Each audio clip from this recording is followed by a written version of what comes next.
So one of the first things that I was taught when using a pump was to count your carbohydrates, and then you do the insulin based on a insulin to carb ratio. And of course, at first this is kind of like a guess, right? Like you're guessing how many units of insulin it's going to take to cover a certain amount of carbohydrates, and then you start dialing that number in closer with your doctor after your next endocrinologist visit or via phone calls or whatever, right? So counting the carbohydrates is great. It really can help you. However, you need to know that not all carbohydrates are created equally, even at the same amount. So recently I've been learning this, and it is incredible to see what different foods do, even with a similar amount of carbohydrates. My name is Ryan Hodges. I'm a type 1 diabetic, and I have been a type 1 diabetic for 35 years. I'm 37 now, and I was about a year and 4 months old when I was diagnosed. And this is part of my story of my diabetes and how I am making a drastic change in the care of my diabetes for not only myself, but for the longevity of myself, for my kids and my wife, and all of those around me who I want to be here to see for a very long time. So mashed potatoes are something that I love to eat. And once I got onto the Dexcom and the new tandem T-Slim pump that I'm on, it probably wasn't the first day, maybe not even the first week that I had it, but one night we decided, hey, we're going to have mashed potatoes for dinner with whatever the side, whatever the meat was and the vegetable. So I had figured out the carbohydrates, figured out the insulin. I'm playing with the numbers, and I'm figuring out, okay, I need to do X amount of insulin. There's 40 carbohydrates in my mashed potatoes. There's so many carbohydrates in the vegetable that we're eating. And now I do the insulin as a pre-bolus, right? Because I'm on this pre-bolus. I'm now pre-bolusing very well. And the next step is going to be to figure out how foods act with my body. So I'm thinking, okay, cool.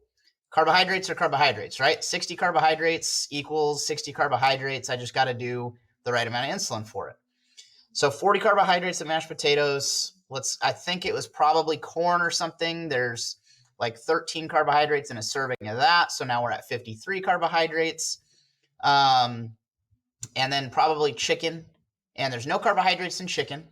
And so I didn't add any carbohydrates in that to do the insulin for my pre-bolus. And we'll talk about how proteins act with your body later, but in this video, I want to talk about carbohydrates.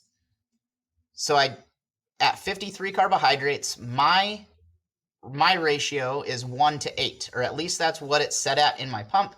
And I've been playing with that number because I think I need to be a little bit more aggressive.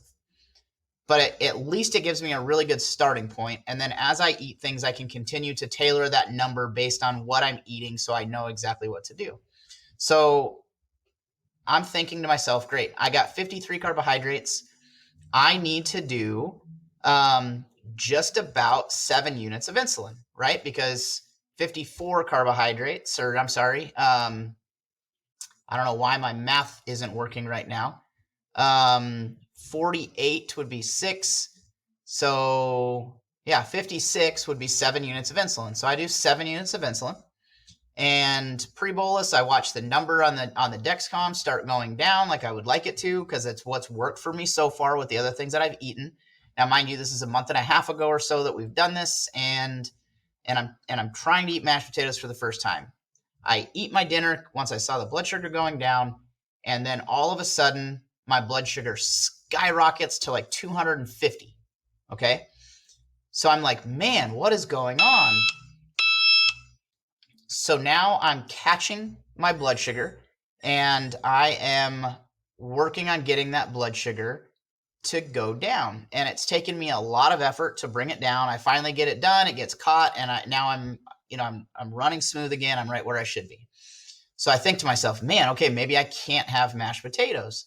And I was like, all right, maybe I just need to do more insulin for the mashed potatoes. So, like 3 days later or so, I'm like, hey, let's have mashed potatoes again.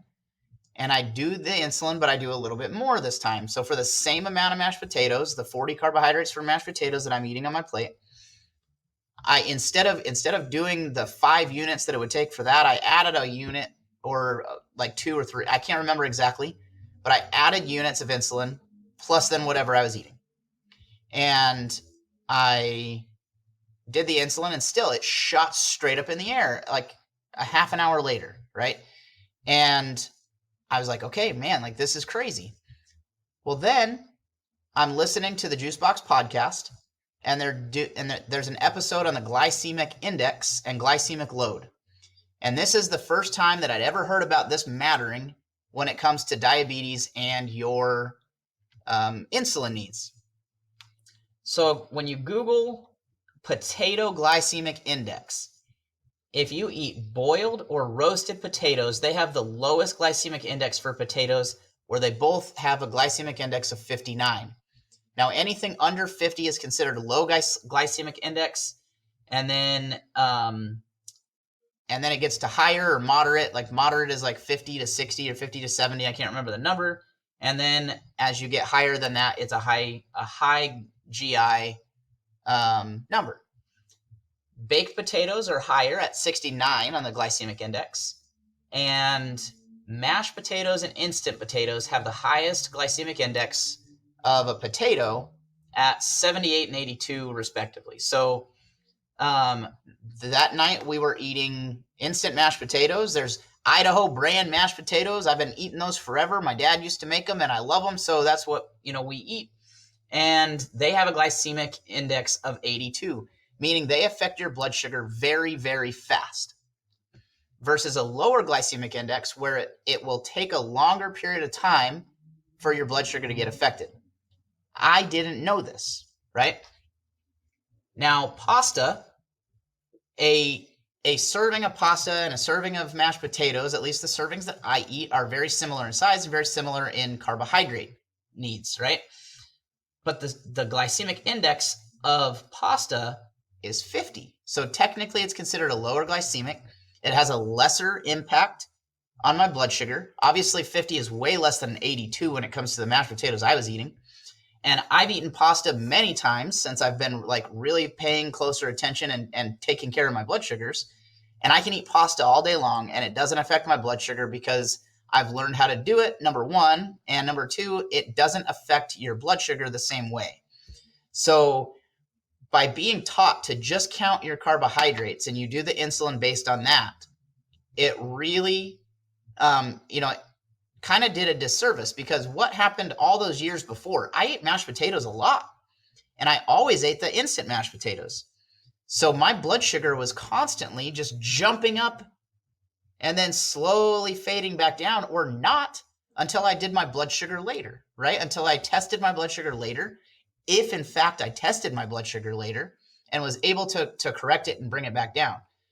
So I am working on still trying to figure out how to eat mashed potatoes. I've only eaten them twice in the last like month and a half because I'm trying to figure it out. I can eat rice. I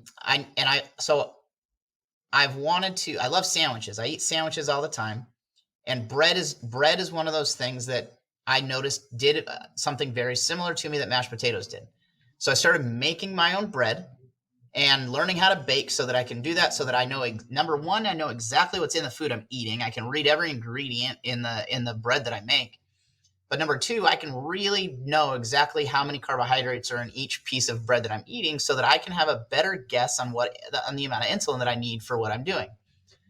I made bread with white bread flour, and the only ingredient on it is flour.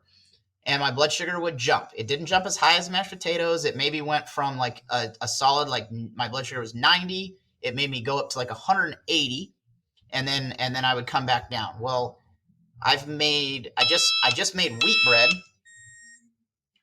and the wheat bread did not affect my blood sugar the same way.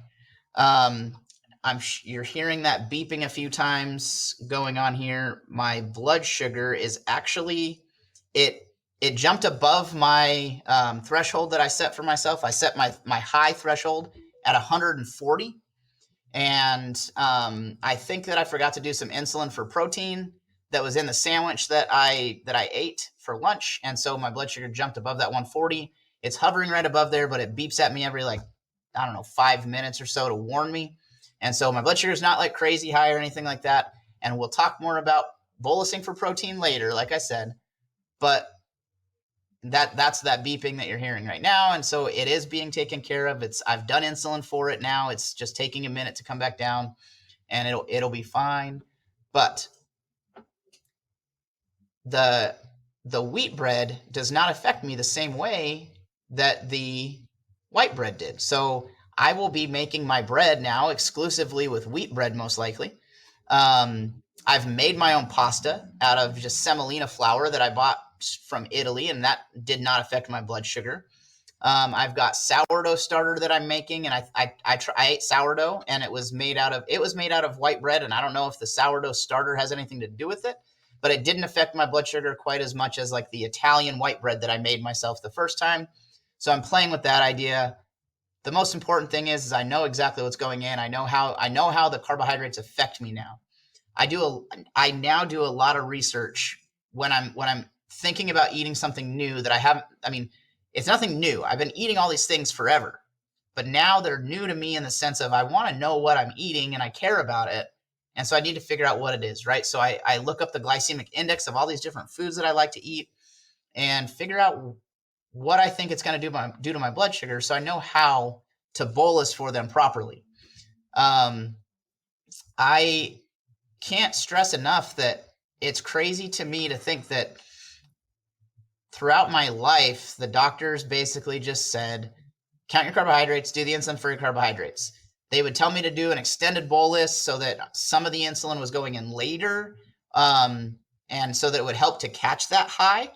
And I'm learning a lot more about that now too. That's a whole nother topic for a whole nother video because it's a lot more words than I can fit into right now. But there was some of that, but not necessarily all for the right reasons and not for the right foods. Like they told me extended boluses were really good for like high fat meals, which does make sense. But there are low fat meals that I still need to do extended boluses for that I'm learning because I can watch that CGM and see exactly what my blood sugar is doing, whether it's doing this or whether it's doing, bigger caves and valleys. I'm sorry, mountains and valleys. I'm able to see this, so I can know, hey, when I eat rice, my blood sugar has this little spike a half an hour later. Maybe I need to extend my bolus out a little bit so that a second portion of the same amount of insulin is just hitting a little bit later. Guys, I encourage you to do research, to learn about what is going on inside of your body and in the foods that you're eating so that you can better take control of your diabetes. A lot of these principles also affect those of you without diabetes. If you're watching these videos and you don't have diabetes, but you have a loved one that does, your body and the way that your body produces insulin also gets affected the same way that a diabetic's body does, only your body produces the insulin and allows it to correct itself a lot better and faster than a diabetic's body does. But the I guess byproducts of your pancreas producing insulin, there are still byproducts that happen, and that you will have a better quality of life, I guess, or a lesser stress on the internal organs of your body if you eat foods in a different way and you think about them differently. It's always good to know what's going in your body. It's always good to be able to read every ingredient on the packages that you eat. I can't say that I'm at that point 100%, but my family and I are starting to make these changes where we're trying to eat a lot more clean and a lot more natural so that we know exactly what it is that we're eating. And hopefully that just makes a lot of really good health impacts for all of our lives. Obviously, there's times where we're going to go out to dinner, we're going to eat at a restaurant, we're going to not know exactly what's in the food, and it's okay to do that. As long as we have a good understanding and idea of what it did for us at home, or at least for me, what it did for me at home so that I can better bolus for it at a restaurant.